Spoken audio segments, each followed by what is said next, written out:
Good afternoon everyone. Today we will deal with the topic of aids of interpretation. See, interpretation is the method in which the courts ascertain the actual meaning of an ambiguous word or an ambiguous term. Now, in the process of interpretation, courts sometimes have to take help of certain things which we call as aids in order to exactly or correctly ascertain meaning of the word. Now, aids are those terms or those things which helps the court to ascertain the actual meaning of a word which is ambiguous and which is not, which the courts do not or which the courts are not able to exactly understand. Now, we have two types of aids. First one is internal aid, second one is external aid. Internal aid is also called as intrinsic aids. External aids are also called as extrinsic aids. Now, by the names itself, we can understand that internal aids are those things which are present in the statute itself, which are directly given in the place wherein the ambiguous word is there. Now, external aids are those aids which are not a part of a statute but which have some relation to the statute or which has some direct or indirect connection by which the courts can ascertain the word's meaning. Now, there are various internal and external aids. Today we will only talk about 3 internal aids and 3 external aids. Now, if we talk about first internal aid, which is preamble. Every statute, including constitution, starts with the preamble itself. Preamble is the first part of each statute. It may be constitution, it may be any statute of any nature. Preamble is a heart of the statute. It basically has the crux of the statute entirely. So, if at all the courts have to understand or the courts have to correctly disappear the exact meaning or the basic intention behind including a particular word in a statute, sometimes the court would take recourse to the preamble. Preamble is basically important for understanding or interpreting the constitution. If we look at the second internal aid, which is definitions clause. Definitions clause is the most important internal aid because it is like a in-house dictionary. That means each definition clause is a dictionary of the terms which are used in the statute itself. In statutes like Indian Penal Code or any other criminal statutes or for example labor laws as well, if at all the courts have to understand a particular word, the courts will first look at the definition clause. Only if there is no definition given or only if the definition given is ambiguous, only then the courts will take the recourse of other internal aids. That's why definition clause is the most important internal aid. It is the go-to aid which all the courts would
dictionary contains all the meanings, all the essential definitions of particular terms. Whenever the court is intending to have a look at the natural sense or the common sense meaning of a word, the court will always refer famous dictionaries such as Oxford Dictionary or any Black's Law Dictionary or such prominent dictionaries are looked at. Now, one catch here is, if at all the courts have to use dictionaries, they can take the meaning, but that meaning of the word should be in accordance with the context, in accordance with the scheme of the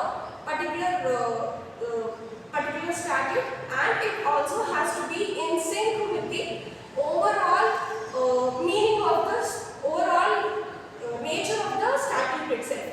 Only then, if all of these things fit, the dictionaries can act as an important external aid. Now, the second external aid is most popular one, which almost everybody knows it. Second external aid is judicial precedence. Now, what do we mean by judicial precedence? Any judgment, any important judgment that is given by either high courts or supreme courts would be binding to the lower courts. Now, not all the judgments given by high courts are binding. Sometimes, if at all a high court is giving a judgment, then it will be surely binding to the lower courts. But that a judgment given by one particular high court might not have the same amount of binding effect as that of a Supreme Court judgment on the similar nature of high courts. So, if one high court is giving a judgment, the other high court may or may not take it as a proper external aid. See, by judicial precedents acting as external aids, we mean that if at all the court is not able to understand or is not able to ascertain the ambit of a section, then in such case the court here can have a look at the previous judgments wherein the high courts or supreme courts have dealt with the ambit or have dealt with the similar question, ascertaining the meaning of similar words.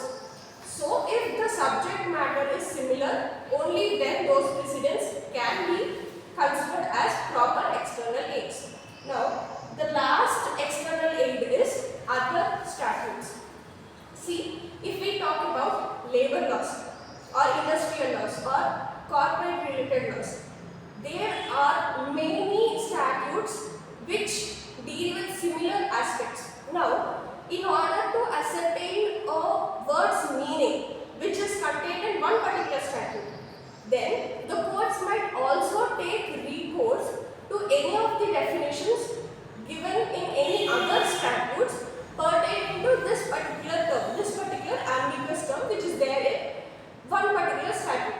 Now, other statutes can be considered as external aids only if the subject matter is same or if it is similar. So, if there are more than one laws on one particular subject, then if the court is not able to understand a particular statute's words, then similar statutes covering similar aspects can be treated as aids which are external aids. So, that is about 3 important external aids.